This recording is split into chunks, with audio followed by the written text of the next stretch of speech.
بسم اللہ الرحمن الرحیم۔ پاکستان میں بلدیاتی انتخابات کا التوا اس وقت ہوتا ہے جب ملک میں جمہوری پارٹی اپنے آپ کو کہنے والی پاکستان پیپلز پارٹی، نون لیگ اور اب اس میں متحدہ قومی موومنٹ جو علاقائی پارٹیاں ہیں وہ بھی شامل ہوتی جا رہی ہیں۔ اے این پی کسی زمانے میں جمہوریت کا اپنے آپ کو چیمپئن کہتی تھی، لیکن آج وہ صوبہ سرحد میں یعنی خیبر پختونخوا میں اس حوالے سے بالکل نابلد ہے۔ یہ بات میں بتاتا چلوں کہ ایک وقت تھا کہ جب جنرل مشرف، جنرل ضیاء الحق، جن کو آج ہماری جمہوری پارٹیاں نام نہاد جمہوری پارٹیاں ان کو کہتی ہیں کہ وہ آمر تھے، لیکن اس کے باوجود بھی انہوں نے جمہوریت کو نچلی سطح تک، جو کہ کسی جمہوریت کا بالکل جسے کہنا چاہیے کہ جمہوریت کو پنپنے کے لیے، جمہوریت کے پودے کو اوپر پروان چڑھانے کے لیے ضروری ہے کہ ملک میں بلدیاتی انتخابات بھی ہوتے رہیں اور کالجز اور یونیورسٹیز میں بھی انتخابات ہوتے رہیں اور لیبر یونینز کے بھی انتخابات ہوتے رہیں۔ یہ تمام لیبر یونین، کراچی کی جو پاکستان کی لیبر یونینز کا زوال، کسان یونین کا زوال، اسٹوڈنٹ یونین کا زوال اور یہ بلدیاتی الیکشن انتخابات کا زوال یہ ملک کی بقا اور سلامتی اور اقتصادی تباہ کاری کا آئینہ دار ہے۔ اسی کی وجہ سے آج پورے پاکستان میں نہ کوئی قانون ہے، نہ کوئی قانون دان ہے، نہ کوئی حکمران ہے، نہ کوئی ملازم ہے، بلکہ تمام کا تمام اسٹیبلشمنٹ کی زنجیروں میں جکڑا ہوا ایک ملک بن چکا ہے۔ اس سے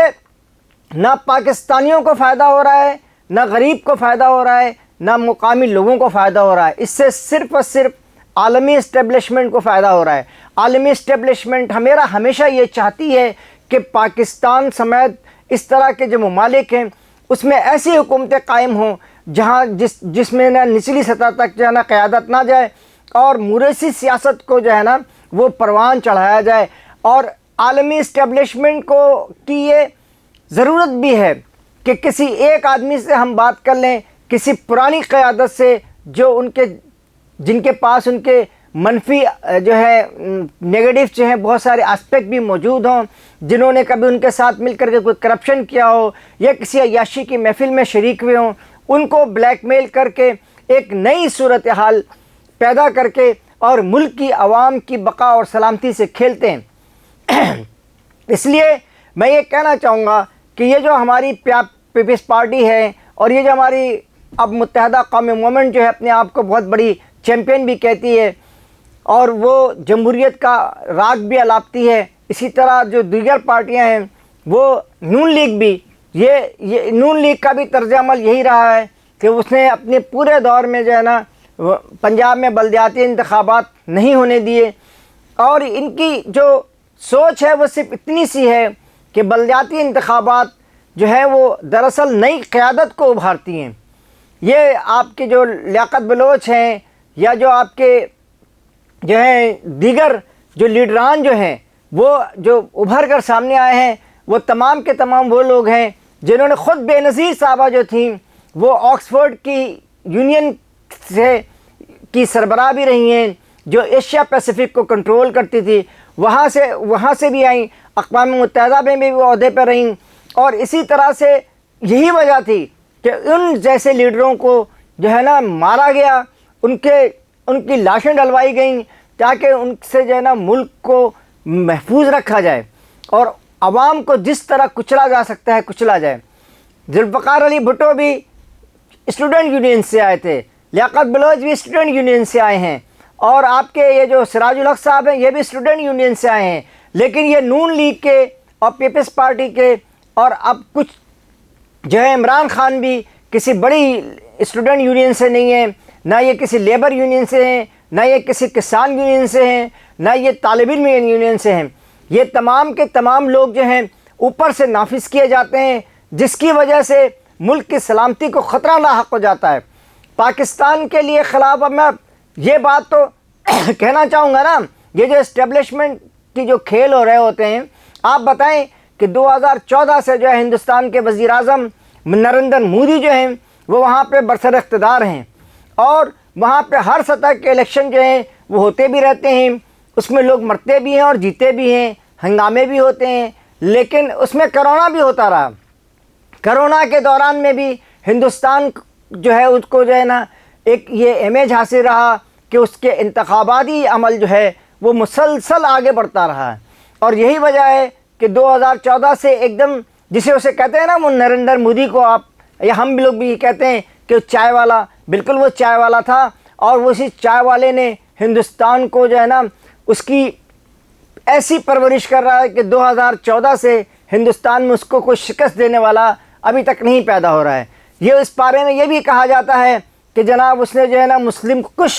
جو فسادات کو پرموٹ کیا ہے. ایسا بھی ہو جاتا ہے، ایسا یہاں پر بھی ہوتا ہے، پاکستان میں بھی ایسا نہیں کہ انڈیا میں سب کچھ ہو رہا ہے پاکستان میں کچھ نہیں ہو رہا ہے. ایسا بالکل بھی نہیں ہے. پاکستان میں بھی لسانی بنیادوں پہ پاکستان آج جو اسلام کے نام پہ بنا تھا، جو مسلمانوں کے نام پہ بنا تھا،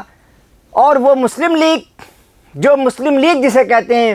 جو آج نون لیگ، کوئی قاف لیگ، کوئی عین لیگ، کوئی الف سے لے کے یہ تک جتنی بھی اس میں الفاظ آتے ہیں ان سب کی لیگیں جو ہیں وہ موجود ہیں. اور وہ کہیں نہ کہیں پاکستان کی مسلمانوں کی ایسی تیسی کر رہی ہیں. پاکستان کو جو پاکستان سے ہندوستان سے جو لوگ پاکستان میں آئے اور جو پاکستان کی عوام لوگ موجود تھے، غریب لوگ، انہوں نے قائد اعظم کا اس لیے ساتھ نہیں دیا کہ یہاں کوئی پنجاب ہندوستان بنے، یہاں کوئی کردستان بنے، یہاں کوئی سندھستان بنے. نہیں، انہوں نے صرف ایک قوم پاکستان بنانا تھا. لیکن آج پاکستان میں ایسی کوئی قوم نہیں ہے جسے آپ پاکستانی قوم کر سکیں. آپ فوری طور پہ جب بھی گفتگو کر رہے ہوتے ہیں، لیکن ہندوستان میں اس کے برعکس ہندوستان آج بھی ایک قوم کے، حالانکہ وہاں پہ سینکڑوں نہیں ہزاروں کی تعداد میں، آپ کو پتہ اس کی تاریخ 5000 سال پرانی ہے، ہزاروں کی تعداد میں وہاں پہ جو ہے نا مختلف اقوام کے لوگ رہتے ہیں. ہر 10 سے 15 کلومیٹر کے بعد ہندوستان میں وہ سارا کا سارا سینیریو چینج ہو جاتا ہے. ان کی بول چال تبدیل ہو جاتی ہے، ان کے پہناوا جو ہے اس میں بہت زیادہ فرق آ جاتا ہے. لیکن پاکستان میں بہت دور تک بھی آپ چلے جائیں، لوگ آپ کو شلوار قمیض میں بھی نظر آئیں گے. لوگ لڑکیاں جو ہیں وہ شلوار قمیض اور دوپٹے میں نظر آئیں گی. یہ ایسا، لیکن وہاں تو ایسا نہیں ہے. لیکن اس کے باوجود بھی 2014 سے آپ 2024 آنے والا ہے، یعنی اس پورے برسوں کے دوران، اس پورے 10 سالوں کے دوران، یعنی اب 23 کے بعد 24 میں وہاں الیکشن بھی ہیں. 2 مرتبہ نریندر مودی جیت چکے ہیں اور وہ وزیر اعظم بھی بن چکے ہیں. ان کے وزیر اعظم بننے کے ساتھ ساتھ ہندوستان نے بہت زیادہ ترقی کی ہے. عالمی سطح پر اس نے کئی دفعہ کوشش کی، کبھی FATF کے ذریعے، کبھی اقوام متحدہ میں قرارداد کے ذریعے، اور آج بھی وہ دہشت گردی پاکستان کے ساتھ لگاتا رہتا ہے. لیکن اس کے باوجود بھی پاکستان اس کے خلاف کوئی موومنٹ نہیں چلا پا رہا ہے. اس کی بنیادی وجہ صرف اور صرف یہ ہے کہ وہاں انتخابات وقت پر ہو رہے ہیں، وہاں پر جو ہے نا لوگوں کا چناؤ ٹھیک ہو رہا ہے، وہاں عام آدمی بھی لوگ موجود ہیں، عام آدمی پارٹی بھی کئی جگہ جیت رہی ہے، غربت کا بھی کچھ نہ کچھ سدباب ہو رہا ہے، اور وہاں ایک کھلی فضا جو ہے نا جمہوریت کے نام پہ دی گئی ہے. لیکن یہ بہت افسوس سے کہنا پڑتا ہے کہ اسلامی ممالک میں یا تو بادشاہت ہے یا آمریت ہے یا تیسری یہ نام نہاد جیسے جمہوریت ہے، جس کا کام یہ اس کی کرسی ہٹانا، اس کو کرسی پہ بٹھانا، اس کو کرسی سے لٹانا، اس کو کرسی پہ کھڑا کرنا. یہ ساری صورتحال جو ہے یہ ملکوں کو، یعنی آپ اپنے گھر میں بھی دیکھ لیں کہ اگر ایک باپ ایک دن صدر ہو، دوسرے دن اس کی ماں جو ہے بن جائے، صدر بن جائے، اور تیسرے دن جو ہے اس کا بھائی بن جائے، اور چوتھے دن جو ہے اس کی بیٹی بن جائے، تو اس سے پورا گھر برباد ہو جاتا ہے. آج بھی یہی صورتحال ہے. یہاں انتخابات میں رکاوٹ ڈالتے ہیں یہ سیاسی پارٹیاں، پیپلز پارٹی، نون لیگ، یہ سب سے بڑی بلدیاتی انتخابات کی رکاوٹ ڈالنے والی ہے. اب اگر ایسا کیا گیا تو ایسا کرنے والوں کو کراچی کی عوام جو ہے وہ نہ صرف معاف نہیں کرے گی، بلکہ سڑکوں پہ آ کر کے ان کو ضرور اس بات کی تمیز سکھائے گی کہ اس ملک میں انتخابات ہونے چاہیے. 2 دن سے متحدہ قومی موومنٹ، جس کا عین ہے نہ غین ہے، آدھے درجن سے زیادہ اس کے گروپ ہیں، اور 1-2 گروپ جو بنے وہ ختم بھی ہو گئے. لیکن آج کل وہ وہاں بیٹھ گئے تھے الیکشن کمیشن کے سامنے، کبھی پٹیشن داخل کر رہے ہیں، کبھی ہائی کورٹ جا رہے ہیں، کبھی خدا کے لیے الیکشن روک دو، بس یہ ان کا مطالبہ ہے. یعنی ایک جمہوری پارٹی جس کی بقا اور سلامتی جس کا عروج صرف یہی ہوتا ہے کہ اس کو الیکشن کرایا جائے، لیکن یہ انتخابات سے دور جاتے جا رہے ہیں۔ اب بھی یہ کوشش ہے، اب جب کہ آج جمعرات ہے، کل جمعہ ہے، اور پرسوں ہفتہ اور اتوار کے دن یہاں الیکشن ہے، لیکن اس پوری صورتحال کے باوجود جب الیکشن کی تمام تیاریاں مکمل ہو گئی ہیں، سینسس شروع کر دیا گیا، یعنی مردم شماری کا آغاز کر دیا گیا۔ وہ ٹیچرز، اسکول کے جو ٹیچرز ہیں وہ وہاں بیٹھے ہوئے وہ پڑھا رہے ہیں، ان کو بھیج دیا گیا الیکشن، پہلے الیکشن ختم ہو گیا، اب یہ سینسس شروع ہو گیا، یعنی یہ پوری صورتحال جو ہے ملک کو عدم استحکام کا شکار کرنے کے لیے ہے۔ میں اسی کے ساتھ ہی اس کو روکنا ہوگا، عوام کو باہر نکل کر کے ان جیسے لوگوں کو، ان جیسے شیطان فطرت سیاستدانوں کو جو ملک کی بقا، ملک کی سلامتی اور استحکام سے ساتھ کھیل رہے ہیں، اور جو ہے وہ اسٹیبلشمنٹ کو اور اس کو برا کہہ رہے ہیں، امریکہ کو گالیاں دے رہے ہیں، ہندوستان کو جو ہے کہتے ہیں کہ جی وہ ہمارا دشمن ہے، وہ دشمن ہے لیکن آپ سے اچھا جا رہا ہے اپنے ملک کے شہریوں کے لیے، لیکن آپ ہمارے دوست بھی ہیں، آپ ان سے بڑے ہمارے دشمن ہیں، جنہوں نے آٹا جو ہے 160 روپے کلو کر دیا ہے، 1 کلو آٹا 160 روپے میں فروخت ہو رہا ہے، لیکن ان کو بس اس کی پڑی ہوئی ہے کہ پرویز الہی اعتماد کا ووٹ لے رہے ہیں، نہیں لے رہے ہیں، ڈی نوٹیفائڈ کیا جا رہا ہے، نہیں کیا جا رہا ہے، فلانا دھماکہ، یہ ایسی ساری چیزیں جو ہیں وہ صرف اس لیے ہو رہی ہیں کہ بلدیاتی انتخابات نہیں ہو رہے، اسٹوڈنٹ انتخابات نہیں ہو رہے، کوئی جینین قسم کی جو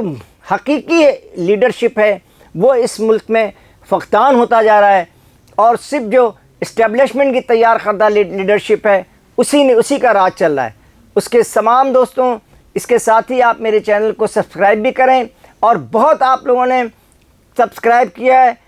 لیکن اس کے باوجود بھی تقریباً وہ افراد جو میرے چینل کو دیکھ رہے ہیں ان میں سے 99% لوگ ایسے ہیں جو میری چینل کو سبسکرائب نہیں کر رہے اور اسے بیل آئیکن پہ ہٹ نہیں کر رہے۔ میری گزارش ہے کہ آپ اس کو ضرور کریں۔ اس کے ساتھ ہی قاضی جاوید آپ سے اجازت چاہتا ہے۔ اللہ نگہبان۔